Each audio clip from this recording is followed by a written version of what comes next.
कि जब हमने ये कहा कि वो भ्रष्टाचार, परिवारवाद और तुष्टीकरण के युग प्रवर्तक थे, तो ये एकमात्र राजनीतिक दल हैं जिनके वर्तमान अध्यक्ष और पूर्व अध्यक्ष दोनों एक केस में बेल के ऊपर है। और महत्वपूर्ण बात क्या है कि वो नेशनल हेराल्ड केस है। अगर आपको उस चीज का तथ्य याद हो तो मैं एक फैक्ट रखना चाहता हूं।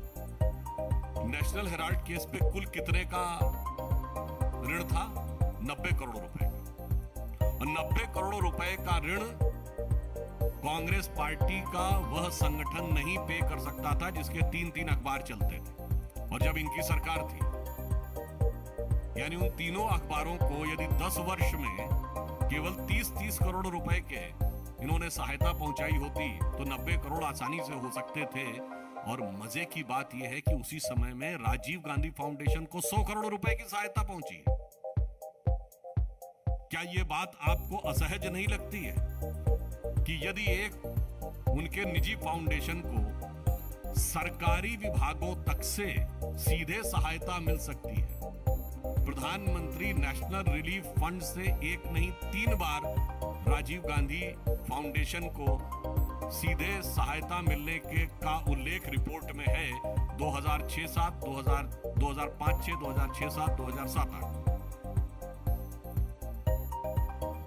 इतना ही नहीं, चीन के दूतावास से भी आर्थिक सहयोग मिलने का है।